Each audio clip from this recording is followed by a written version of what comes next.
الله أكبر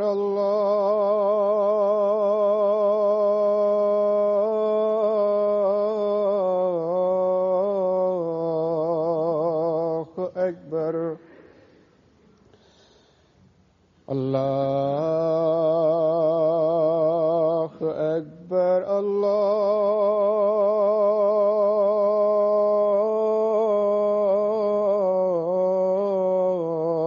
الله أكبر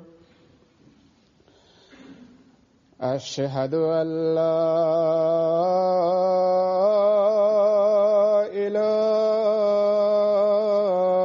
إله إلا الله أشهد أن لا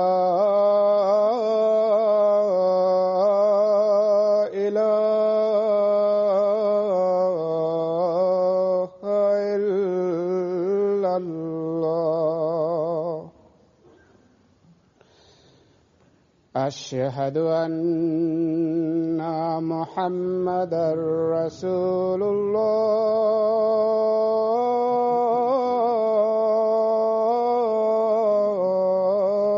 الله أشهد أن محمدًا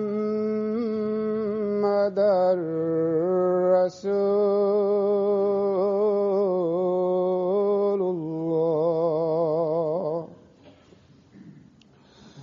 حي على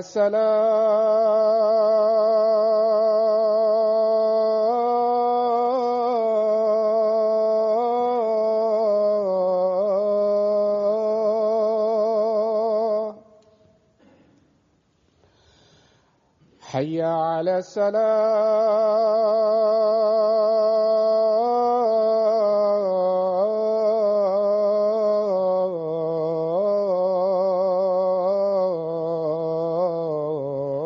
الصلاة حي على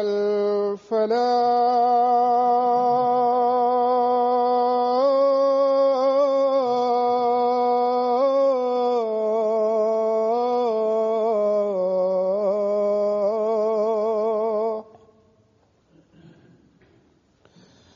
حي على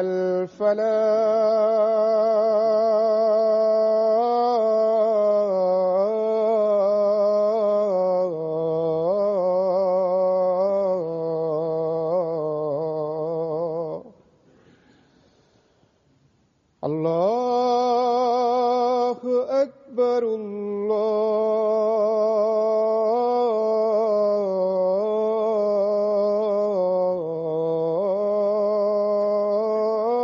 الله أكبر لا إله إلا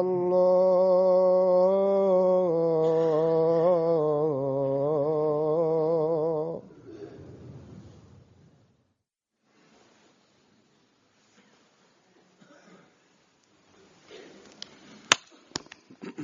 السلام عليكم ورحمة الله.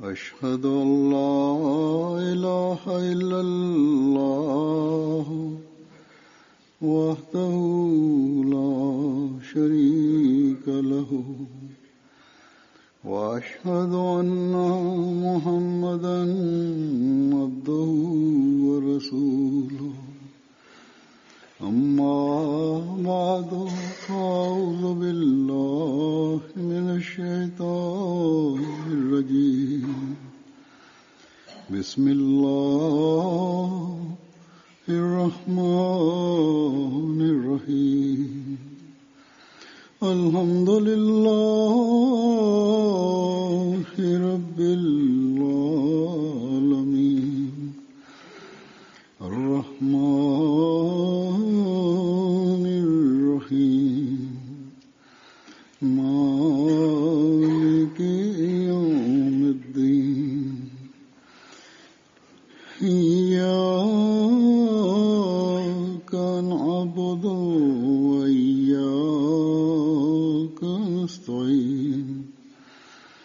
اهدنا الصراط المستقيم صراط الذين أنعمت عليهم غير المغضوب عليهم ولا الضالين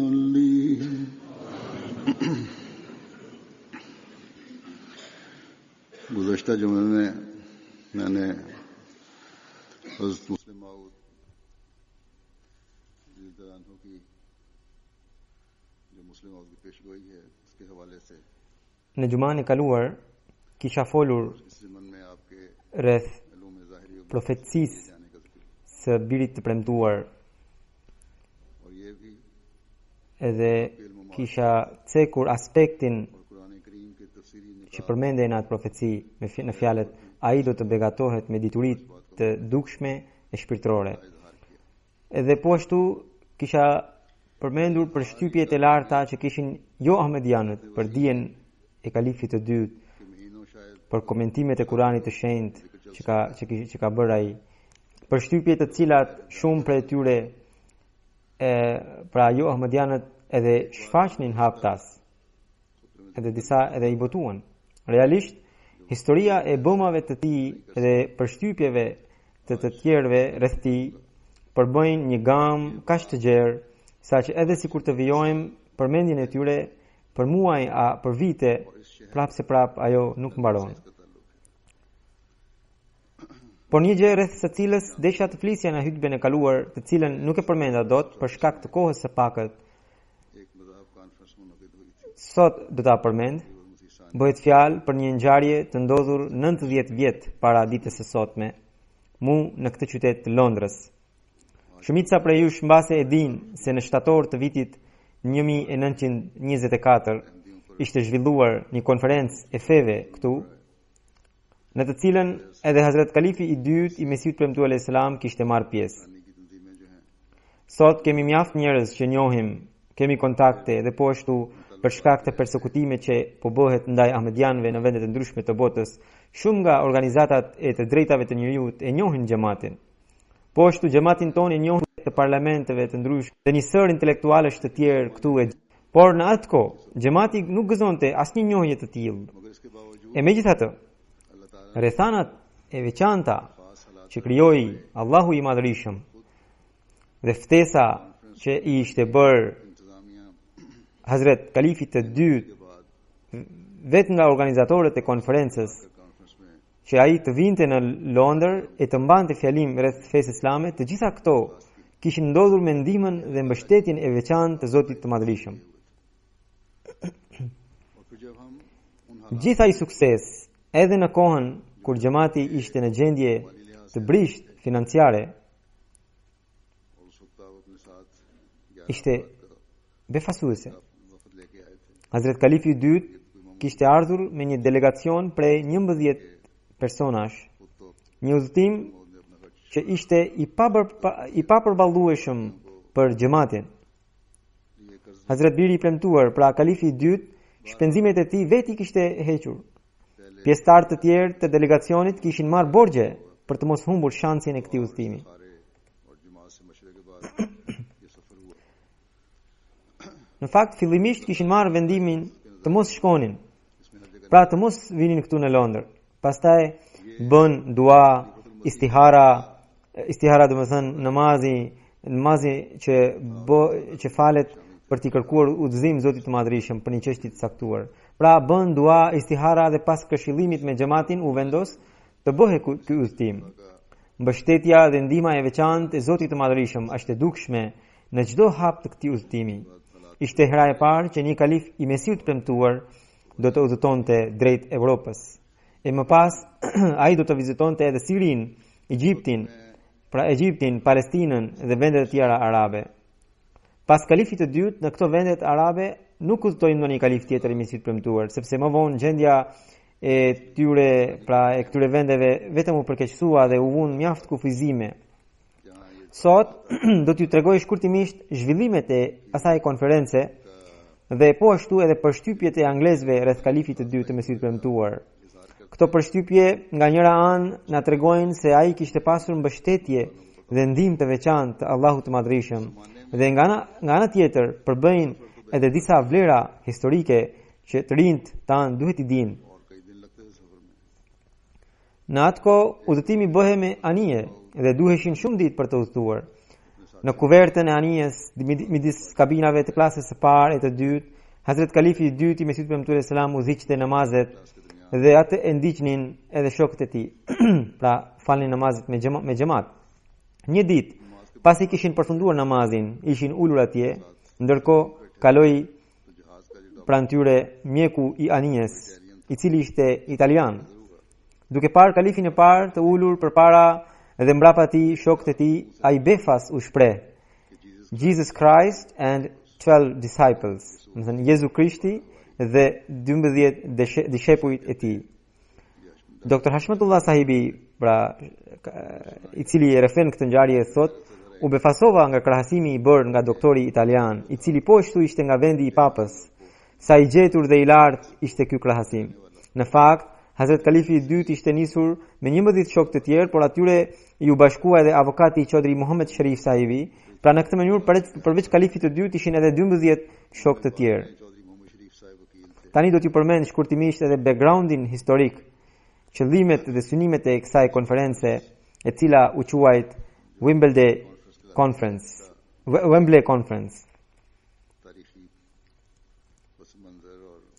Në fillim të vitit 1924, udhëheqësi i konferencës dhe lideri socialist William Loftus Here propozoi që në këtë mbledhje ndërkombëtare të zhvillohej një konferencë edhe për fe, në të cilën të ftoheshin krerët e feve që ekzistojnë në Mbretërinë Britanike. Në atë kohë Mbretëria Britanike dihet që ishte shtrirë në shumë vende.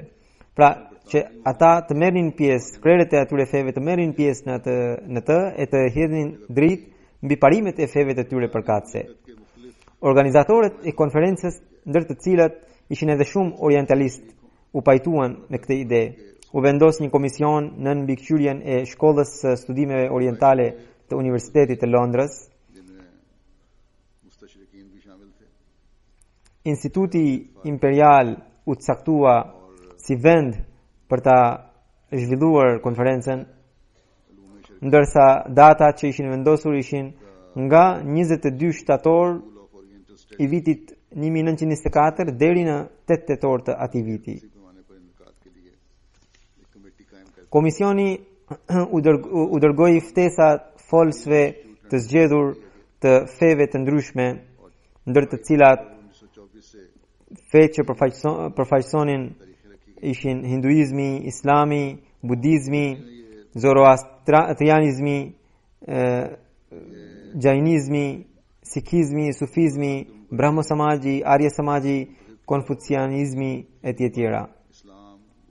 Në atë kohë, Hazrat Maulvi Abdurrahim Dard Sahibi, misionari i xhamatit, ishte në Londër, i cili kishte mbërritur atje në fillim të vitit 1923, pra një vit përpara. Por ai nuk arriti të dinte rreth konferencës.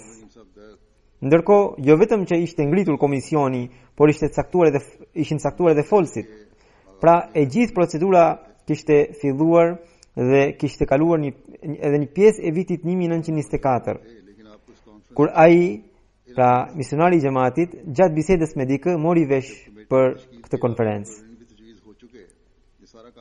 Ai menjëherë shkoi për të takuar anëtarët e komisionit, ku takoi sekretarin e komisionit MM Sharpless, të cilin e bindi që në konferencë duhet të paraqite edhe pikpamja e xhamatit musliman Ahmedia rreth islamit. Sekretari e diskutoi këtë çështje në komision dhe zëvendës kryetari i tij, Dr. Sir Thomas W. Arnold, u bind që duhet të atakonte edhe misionarin e xhamatit Maulvi Abdurrahimin, zotri Maulvi Abdurrahimin, për t'u këshilluar. Zëvendës kryetarit i bëri kaq shumë përshtypje personaliteti i misionarit të xhamatit, pra të Maulvi Abdurrahimit, saqë ai dëshiroi të këshillohej me të jo vetëm për folësit e islamit, por edhe për folësit e feve të tjera. Këtu dua të them se nganjëherë ne heqim dorë nga përpjekjet duke u zhgënjur e duke thënë se nuk ka më kohë etj. Por Molvi Abdurrahim sahibi, edhe pse gjithçka ishte vendosur para se ai të merrte vesh për konferencën, nuk e humbi shpresën dhe vullnetin. Madje i takoi antarët e komisionit dhe i bindi. Antarët u këshilluan me të edhe për hinduizmin, edhe për sufizmin. Për sufizmin emrin e një Ahmediani të Hazret Sufi Hafiz Roshan Ali Sahib, por shtoi se duke thënë se ai nuk mund të vinte dot pa marrë lejen e Hazret Kalifit të dytë të Mesihut premtuar, i cili Ismatit Musliman Ahmedia. Komisioni kur e dëgjoi këtë histori, Dr. Arnoldi, profesor Margolethi dhe antarët e tjerë me shumë sinqeritet vendosën t'i dërgonin ftesë Hazret Kalifit të dytë të Mesihut premtuar Islam që ai vetë të merrte pjesë në konferencë së bashku me Sufi Hafiz Roshan Aliut. Kështu që orientalistët më të shquar të Anglisë ja dërguan ftesën Kalifit të dytë të xhamatit. Siç e përmenda më herët, pas shumë mendimeve, ftesa u pranua nga Kalifi dhe ai nisi të shkruante temën që do ta mbante. Përkthimin në anglisht dhe redaktimin gjuhësore bën Chaudhry Zafrullah Khan sahibi, Molvi Sher Aliu sahibi dhe Hazrat Mirza Bashir Ahmed sahibi. Por fjalimi që u shkrua ishte shumë i gjarë, për të cilin u mendua që nuk do të kishte kohë të lexohej i gjithi në konferencë, por as nuk ishte e përshtatshme që të jepe thjesht përmbledhje e tij. U vendos që të shkruhe edhe një fjalim tjetër. Dhe Kalifi i dytë i Mesihut premtuar Islam shkroi fjalimin për herë të dytë, dhe pra i cili u përkthye në anglisht. Hazret Kalifi i dytë udhëtoi dhe mori pjesë në konferencë përfundimisht, e cila, siç e përmenda, filloi më 23 shtator të vitit 1924, e cila ishte një ditë e artë e historisë së udhëtimit të Kalifit në Evropë, sepse atë ditë do të lexohej fjalimi i tij i jashtëzakonshëm, fjalimi i cili e përhapi mesazhin e Ahmediatit me përmasa që nuk mund të imagjinoheshin. Evropa gjeti rastin ta dëgjonte mësimet e vërteta të Islamit dhe u përmbush me gjithë madhështinë e saj një ëndër e Mesihut të premtuar Islam, në të cilën ai e pa veten, pra Mesihu premtuar Islam e kishte parë veten në ëndër duke mbajtur fjalim para një audience në qytetin e Londrës. Hazret Kalifi i dytë e përmendi edhe këtë ëndër në fjalimin e tij. Koha që ishte përcaktuar për fjalimin e tij ishte ora 5 e pasdites. Ndërkohë njerëzit kishin qëndruar deri atëherë kishin qëndruar vazhdimisht nga 2 orë gjysmë duke dëgjuar fjalimet rreth Islamit dhe fesë. Kur erdhi koha e fjalimit të Kalifit të dytë, njerëzit jo vetëm që qëndruan aty ku qenë, por filluan të vinë edhe të tjerët për ta mbushur sallën shumë shpejt. Atë ditë, ndonjë fjalim tjetër deri atëherë nuk kishte pasur kaq audiencë. Së pari, udhëheqësi i seancës me shumë respekt dha një paraqitje rreth Kalifit të dytë e më pas ja dha fjalën. Hazret Kalifi i dytë i Mesihut premtuar Islam me gjithë shokët e tij ishin në podium. Ai u ngrit dhe mbajti një fjalim të shkurtër në gjuhën angleze duke thënë: I nderuar president, motra dhe vëllezër, më së pari falenderoj Zotin që i mundsoi themeluesit e konferencës që të organizojnë e të ulen ashtu siç jemi këtu sot për të menduar rreth fesë dhe duke dëgjuar fjalimet rreth feve të ndryshme për të kuptuar se cila është më e mira prej tyre. Do t'i lutem nxënësit tim Chaudhry Zafrullah Khanit, Zotri Chaudhry Zafrullah Khanit ta lexojë temën time. Kalifi tha: personalisht nuk jam mësuar të lexoj temat e shkruara as në gjuhën time, sepse Hazuri gjithmonë ka mbajtur fjalime gojarisht edhe ka mbajtur edhe jo për minuta, por disa orë të tëra. Tha Kalifi, çështja e fesë është aq e rëndësishme sa që nuk përfundon vetëm deri në këtë botë, por e shoqëron njeriu deri në botën e ardhshme. Në fakt, qetësia e përjetshme e njeriu është e lidhur me besimin. Andaj, ju lutem, mendojeni seriozisht këtë çështje, Shpresoj që do ta dëgjoni temën time me vëmendje. ऐसे तौर पर अपनी जुबान में भी Më pas këtyre fjalëve, Chaudhry Sarzafullah Khan sahibi, Chaudhry Sarzafullah Khanit i u desh një orë për ta lexuar temën në mënyrë elokuente, edhe pse ai kishte ngacmim në fyt, por me ndihmën e veçantë të Zotit të Madhërisëm, performanca e tij ishte jashtëzakonshme. Hazrat Kalifi i dytë gjithashtu tha, nuk ishte gjuha e tij, por ishte gjuha ime që lexonte temën, tha Kalifi i dytë. Kishte krijuar fjalimi i tij kishte krijuar një emocion të veçantë tek audienca. Sikur pra gjithë e dëgjonin me kaq shumë vëmendje, sikur të gjithë ishin ahmedian. Dhe të gjithë qëndruan deri në fund. E sa herë që përmendej diçka e re për të rreth Islamit, ata brofnin nga gëzimi dhe duar trokisnin. Në fjalim u trajtuan çështje të ndryshme si rreth çështjes së skllavërisë, sistemit financiar, poligamisë e tjera. Në audiencë ishin edhe gra dhe që të gjithë e dëgjuan deri në fund me vëmendje të veçantë. Pas fjalimit, udhëheqësit të seancës i u desh të priste disa minuta që ta merrte fjalën, sepse nuk pushonin duar trokitjet. ऐसा मालूम होता था कि सब हाज़रीन गोया अहमदी हैं। Në timin e 8 të Anwarul Ulumit, përmbledhjes Anwarul Ulum, इस्लाम के मुतालिक कोई ऐसी बात बयान की जाती do të jap një përmbledhje të shkurtër në këtë temë. Hazrat Muslim Audi, pra kalifi i dytë Mesihul Islam sipari foli për themelimin e xhamatit musliman Ahmedia, që u themelua në vitin 1989 dhe tregoi që Mesihu Premtull Islam ka deklaruar të jetë Imam Mehdi në bazë të parashikimeve profecive të bëra nga profeti Muhammed sallallahu alaihi wasallam, dhe po ashtu ka deklaruar të jetë Mesihu premtuar në bazë të parashikimeve të dhjatës së re dhe pastaj edhe të librave të Islamit.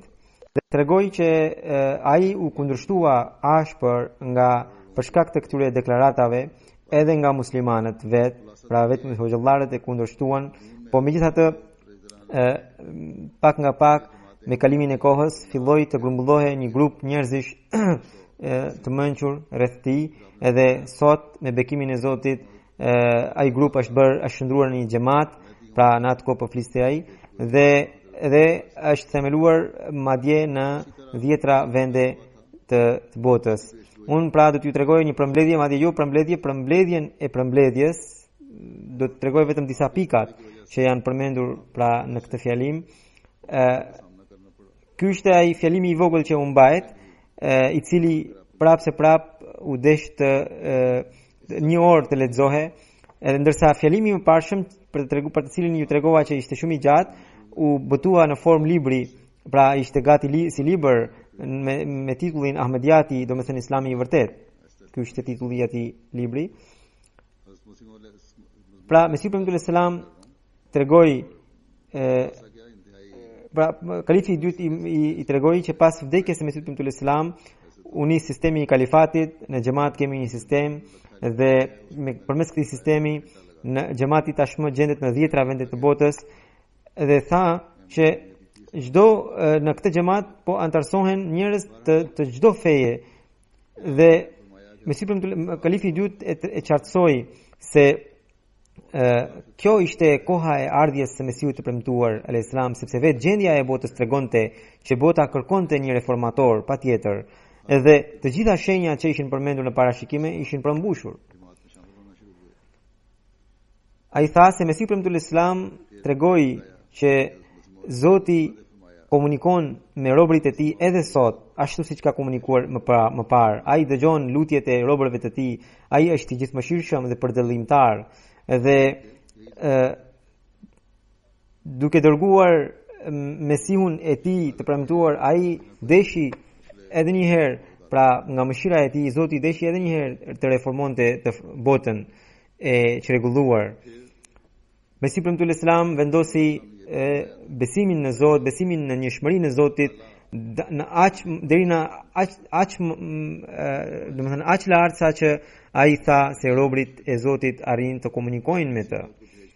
Edhe ai tregoi shumë qartë se çdo fe që nuk arrin ta tregojë fytyrën e bukur të Zotit të Madhërisëm nuk mund të quhet fe, nuk mund të quhet besim.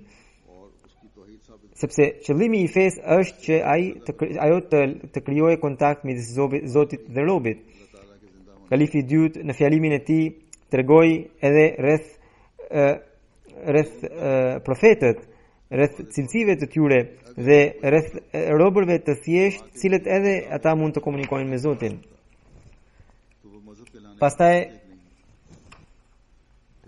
Mesiu duke u referuar Mesiut premtuar selam, kalifi i dytë tregoi që Mesiu premtuar selam me urtësi dhe me mençuri ka treguar që Kurani i famlart, edhe pse është libër i fundit, mirë prapse truri i njeriu nuk do të thotë se ka pushuar së zhvilluari, por po nga ky libër i fundit, çdo kush që do ta lexojë do të zbuloje thesare të çmueshme që janë të fshehura në të, por ato thesare lexuesi do të gjejë vetëm me kushtin se kur do ta lexojë me sinqeritet, me seriozitet Kuranin.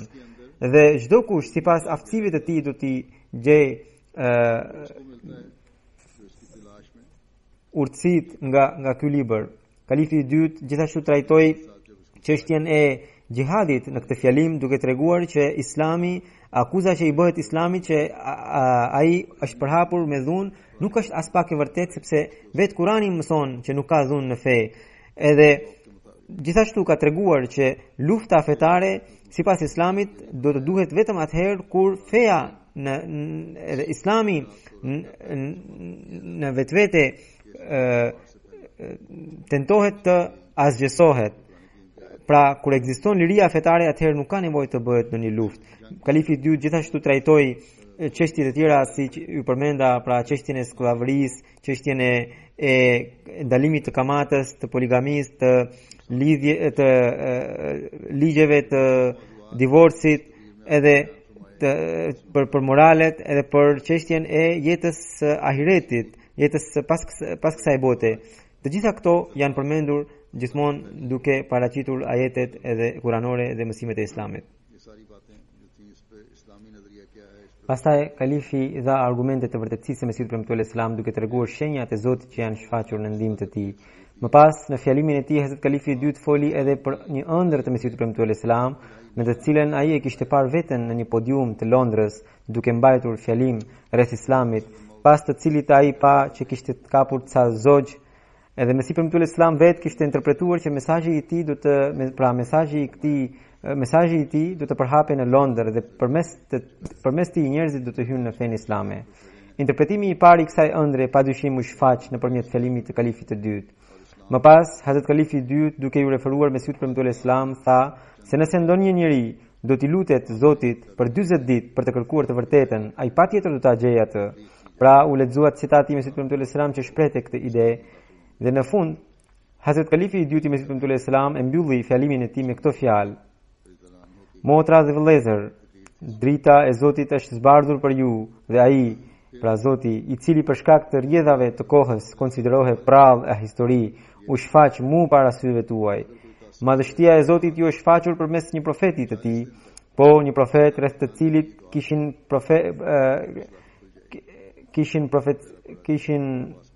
bërë profetësi profetet që nga profeti Nuh deri te profeti Muhammed sallallahu alaihi wasallam.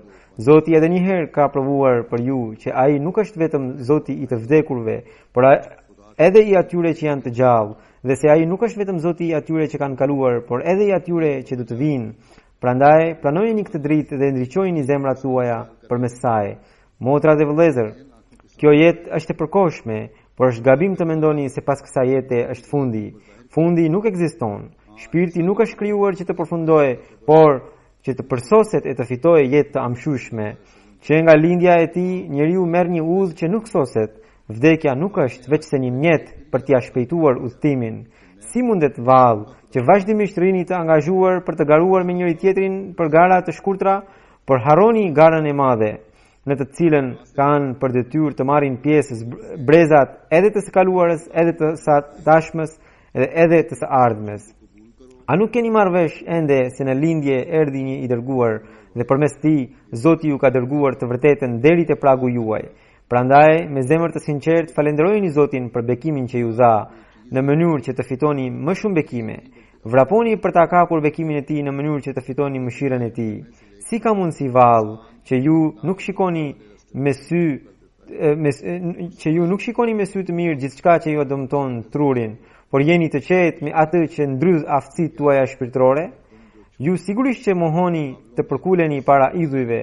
Pse atëherë përkuleni para një idhulli që nuk gëzon asnjë shenjë jete?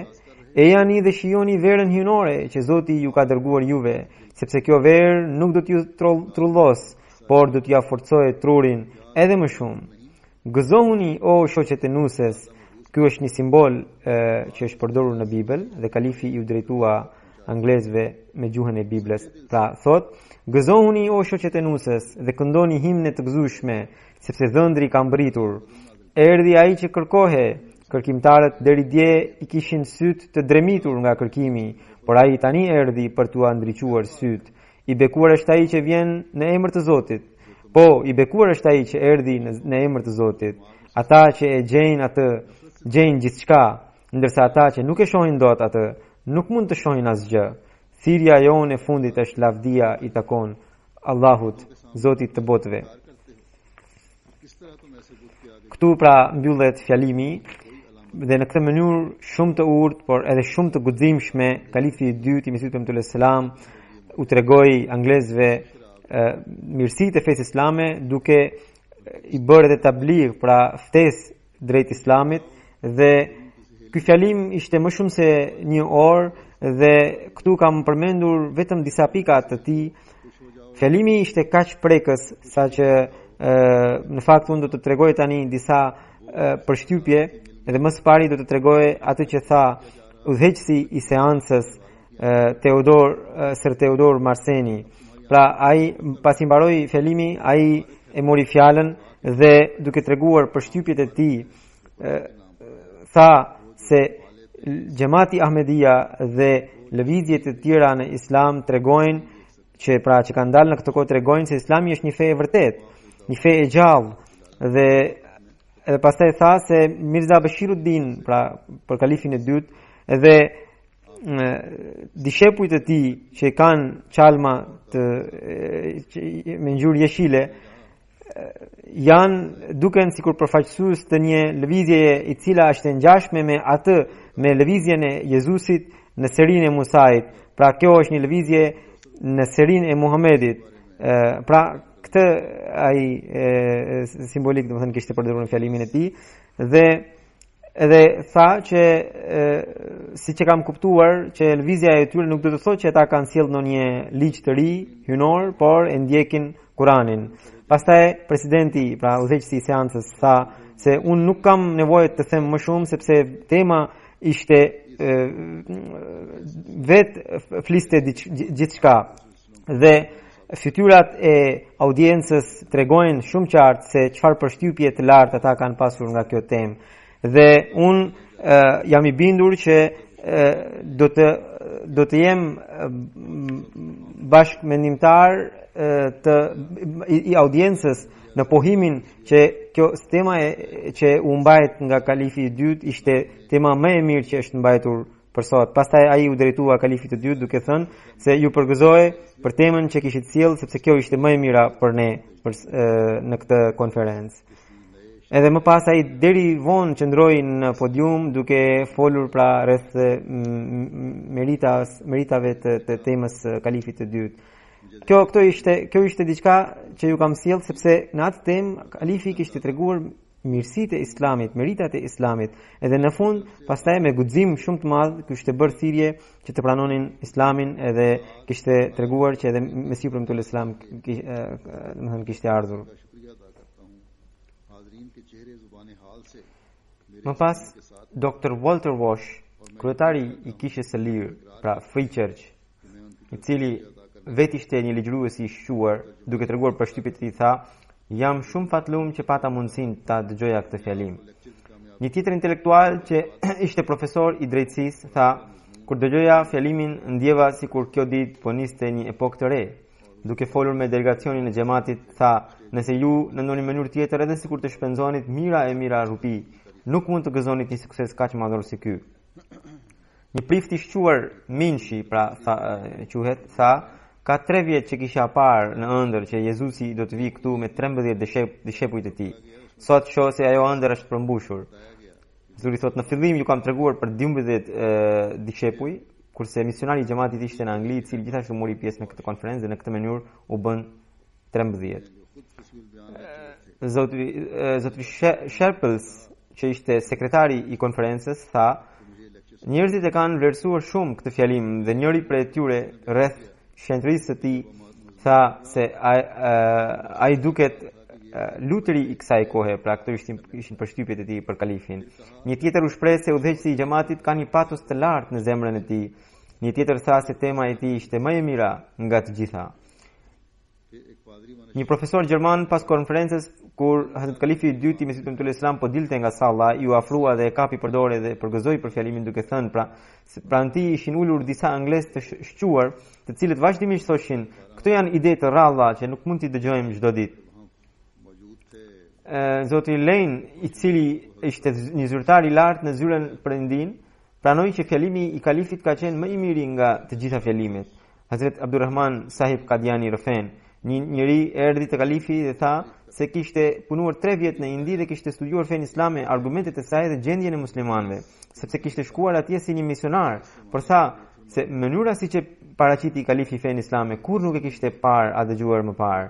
Më pas tha, më ka bërë shumë përshtypje fjalimi juaj, qoftë nga idetë, qoftë nga renditja, qoftë nga argumentet që ishin parashtruar në të.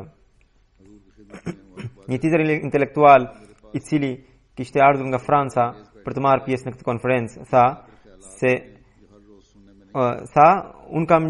unë i jepja përparësi Islamit mbi krishterimin. Pra, thoshte vetë që i jepja përparësi Islamit mbi krishterimin, por mbi Islamit i jepja përparësi budizmit. Por pasi sot kam dëgjuar fjalimet edhe për budizmin, edhe për Islamin, fjalimin tuaj, tani jam i bindur që Islami është feja më e mirë. Edhe tani Islamit i jap përparësi mbi budizmin. Edhe fjalimi juaj më ka bërë shumë përshtypje, pra këto ishin fjalët e tij. Pastaj edhe gratë kanë dhënë atëherë, pra kishin dhënë përshtypjet e tyre.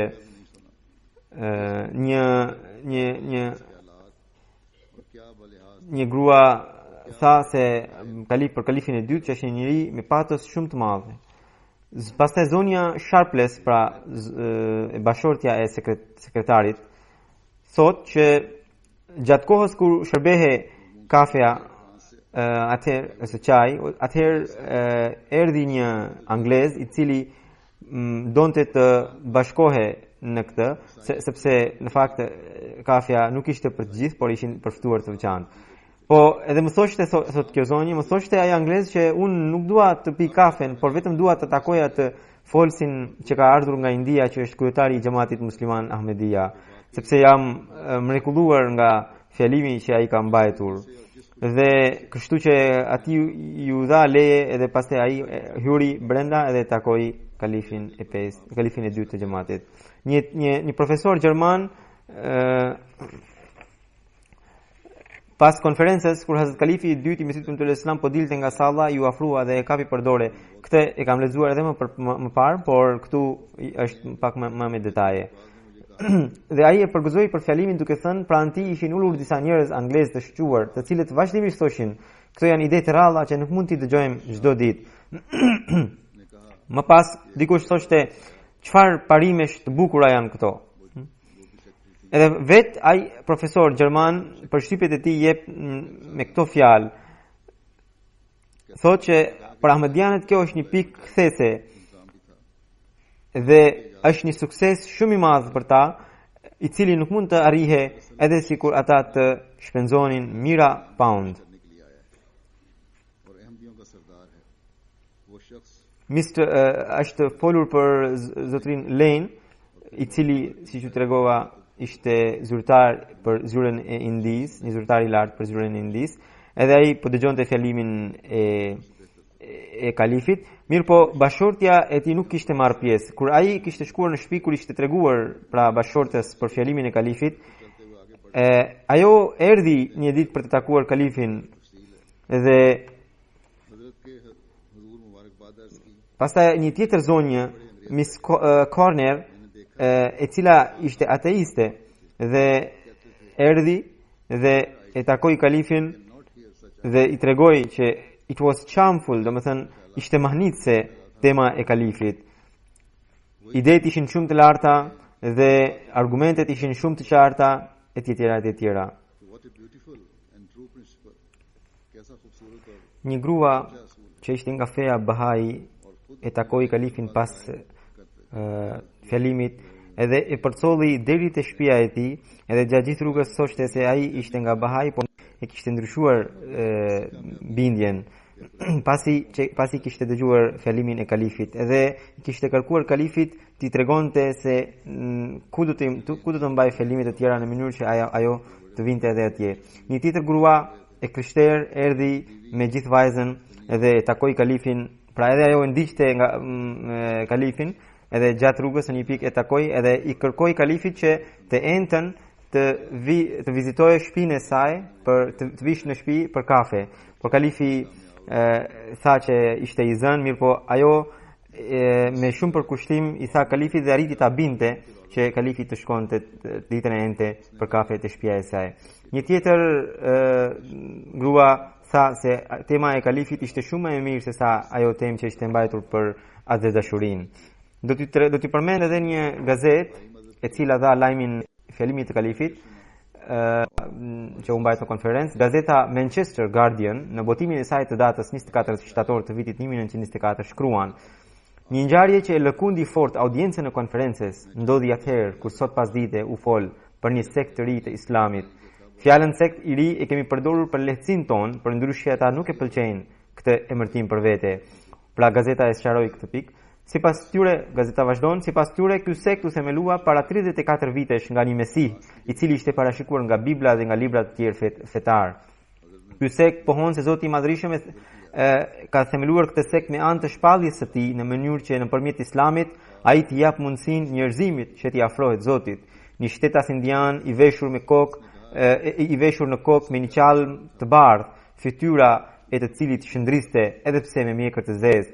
Titulli dhe emri i të cilit ishte shenjtëria e tij, Kalifi i Mesihut, Haxhi Mirza Bashiruddin Mahmud Ahmed, ose shkurt është Kalifi i Mesihut. Paraqiti një fjalim të jashtëzakonshëm, tema e të cilit ishte Ahmediati në Islam. Këtë temë e lexoi me një elokuent mahnitës, një nxënës i tij, me një kapele të kuqe si ajo e Rumit. Temën e tij, pjesa më e madhe e së cilës përbëhej nga argumentet e fesë islame, e mbylli me një thirrje me patos të plot në të cilën ai i ftoi pjesëmarrësit të pranojnë Mesihun e ri dhe mesimin e tij. Është nevojshme të përmendet që përgëzimet dhe duartrokitjet e audiencës, po ashtu edhe përgëzimet e presidencës së konferencës që gëzoi kjo temë, nuk gëzoi asnjë temë tjetër më parë. Pra kjo ishte citati nga gazeta.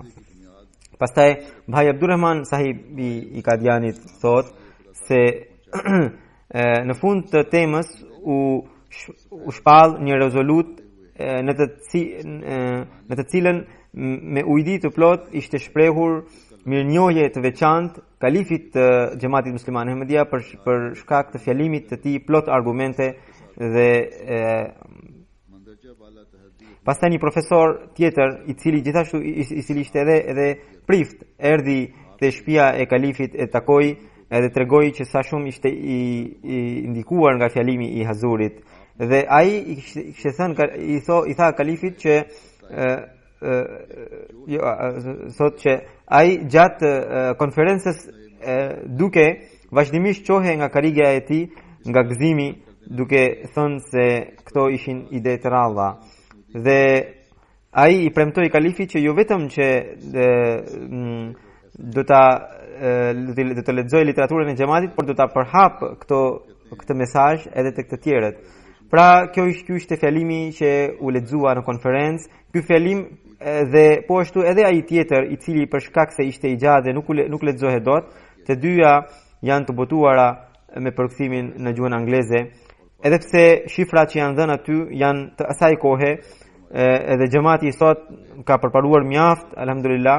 Megjithatë, dija argumentet që janë përmendur në ato fjalime janë akoma të qëndrueshme. Dhe anglisht folësit, sidomos të rinjt e xhamatit, duhet i lexojnë këto Mira her paqja qoftë mbi birin e premtuar, kalifin e dytë, I cili na dha literaturë për çdo temë. Edhe fondacioni Fazl e Umar bën përpjekje për përkthimin e kësaj literature, por ata duhet ta shtojnë përpjekjet e tyre. लंबा होने की वजह से पढ़ा नहीं जा सकता था। ये दोनों मज़ामीन इंग्लिश में ट्रांसलेट हुए हुए हैं। Edhe sot pas namazeve pas namazit të gjumaz do të udhëheq një gjinaze me mungesë, e cila është e zotërisë Kamal Ahmed Kro sahibit të Danimarkës. Ai kishte lindur në vitin 1942 në Danimark pas studimeve të para. Ai shkollën e lartë kishte mbaruar në Universitetin e Pedagogjisë dhe deri në vitin 2003 dha mësim për lëndët si historia, feja dhe gjeografia, pra në gjuhën daneze. Ai ishte një ndër nxënësit e Abdussalamit të mjekësisë dhe në vitin 1960, kur akoma ishte student, ai kishte pranuar xhamatin dhe deri në vdekje pastaj mbeti besnik I jashtëzakonshëm I xhamatit. Në kalifatin ai nuk jo vetëm që kishte besnikëri, por lidhja e tij shprehte dashuri të rrallë ndaj kalifatit. Edhe herën e kaluar kur isha unë në Danimark, çdo ditë vinte, edhe pse ishte I sëmur, çdo ditë vinte nga larg për të më takuar edhe për të marrë pjesë në namazet edhe në mbledhjet. Ai ka shërbyer xhamatit në shumë poste, siç ishte kaid I Khudamul Ahmedia, pra I organizatës të rinjve të xhamatit, sekretar I Danimarkës për tabligh, pra të xhamatit të Danimarkës. Për hapjen e xhamatit, ndjenjen e përhapjes së xhamatit ai e kishte deri në marrëzi. Gruaja bashortja e tij thotë se kur kthehej në shtëpi në mbrëmje nga punët e xhamatit, deri në mesnat punonte për planet e tjera që do të bënte për xhamatin. Edhe pastaj I dërgonte një letër ose email ose në një njoftim Amirit, pra me raportin e tij, edhe pastaj flinte. Ai kishte një kontakt kishte shumë kontakte, një rreth të gjerë kontaktesh, njihte njerëz të mëdhenj të shuar të vendit. Gjatë viteve 80-89, kur Amir Sahibi shkruan, kur Amir Sahibi ishte misionar I atij pra Danimarkës, thotë që gjatë asaj periudhe ishte organizuar një takim me kryeministrin e Danimarkës dhe në të cilin atij ishte dhënë përkthimi I Kuranit në gjuhën daneze, edhe në këtë takim kishte marrë pjesë edhe ndjeri. Madje këtë takim ai e kishte organizuar. Tani vitet e fundit në mbrëmje ai organizonte mësim për fëmijët në të cilin u jepte përgjigje pyetjeve të tyre. Ai është autor I shumë librave, gjithashtu përkthyes I disa librave të xhamatit. Përkthimin e dytë ai bëri redaktimin e përkthimit të dytë të filozofisë së mësimeve të Islamit në gjuhën daneze. Dhe në vitin 2004 ai u paralelizua dhe pastaj edhe pse ishte I sëmur, por për punët e xhamatit vinte duke udhëtuar nga larg.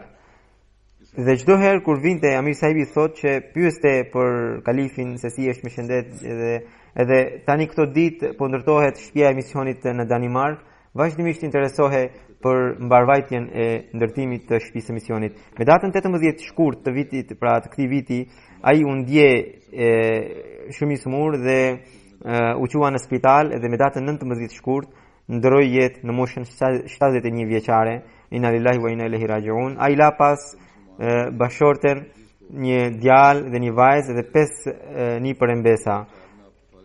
Edhe bashortja e tij është jashtëzakonisht e angazhuar në punët e xhamatit, sidomos në përkthimin e literaturës së xhamatit në gjuhën daneze. Ai, siç u tregova, kishte një njohje të gjerë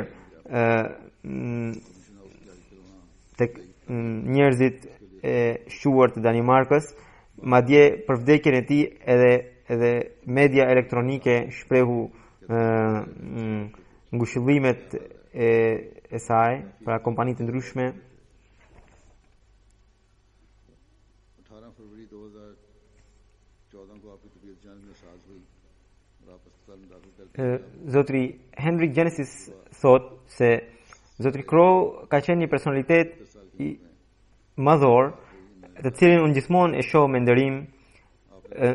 Nxënësit e tij si ne, domethënë ai ishte nxënësi i tij, e vlerësojmë shumë ndër gjithë mësuesit ose profesorët tanë, sepse ai ishte një shembull për ne, ai ishte mjaft i përgatitur në lëndët e tij. Edhe ai thotë që ai me të vërtet kishte gjetur qëllimin e jetës. Një grua thotë se Jansen साहब हैं, कहते हैं कि क्रो साहब एक बहुत अजीम शख्सियत जो आज हम Zotri Crow ishte një njeri i cili nuk mund të harrohet. बहुत इज्जत की निगाह Pastaj Mr. Kent thotë se की बहुत इज्जत है, Zotri Crow ishte një mësues अजीम शख्सियत थे, që वो एक ऐसी शख्सियत u la përshtypje shumë nxënësve edhe profesorëve të tjerë तालीमी शोबे से që ishin kolegë ose që kishin patur mundësi të bashkëpunonin me të. इल्मी लिहाज Ai ishte një njeri i devotshëm. Një tjetër grua, Mrs. Engreth, thot se nxënësit që unë kisha, të cilët ishin edhe nxënësit e Crowit, ishin shumë më të mirë se sa nxënësit e tjerë, të cilët nuk kishin marrë në një njohuri nga Zotri Crow. Sidomos në lëndën e fesë, ata që kanë pasur mundësinë të ishin nxënës së student të profesorit Crow, ishin mjaft të përgatitur. Mr. Michael thot se shpresoj se në tokën e Danimarkës të lind dikush i cili ta vijojë punën e Crowit. Mister Kenneth Edhe ai thot që Zotri Crow ka जिससे मैंने ka ndërtuar ura komunikimi midis muslimanëve dhe midis njerëzve vendas danez. Por mjerisht sot shoqëria daneze, një pjesë e saj, i shfryn zjarrit të tensionimit. बड़ी इज्जत और तकरीम से करते, मजहब के मजमून में ये शागिर्द Allahu e mëshiroft të ndjerin dhe bashkëshortes dhe fëmijëve të tij u dhënë durim e kuraje dhe i mundsoft edhe ata që ata të mbeten besnik të xhamatit.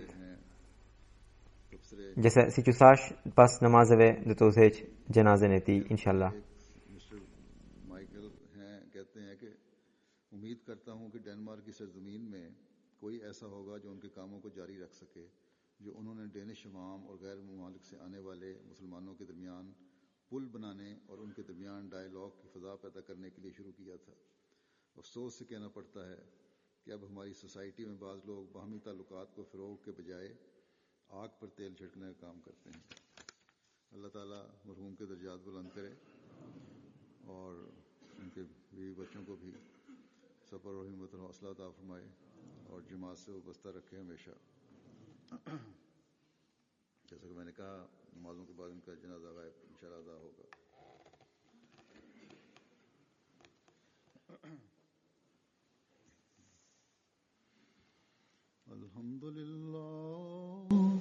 अल्हम्दुलिल्लाह नहमदुहु व नस्तईनुहु व नस्तगफिरुहु व नु'मिनु बिही व नतवक्कलु अलैहि व नऊज़ु बिल्लाहि मिन शुरूरि अनफुसिना व मिन सय्यिआति अअमालिना من يهده الله فلا مضل له ومن يضلله فلا هادي له ونشهد أن لا إله إلا الله ونشهد وأشهد أن محمدا عبده ورسوله عباد الله رحمكم الله إن الله يأمر بالعدل والإحسان وإيتاء ذي القربى وينهى عن الفحشاء والمنكر والبغي يعظكم لعلكم تذكرون اذكروا الله يذكركم وادعوه يستجب لكم ولذكر الله أكبر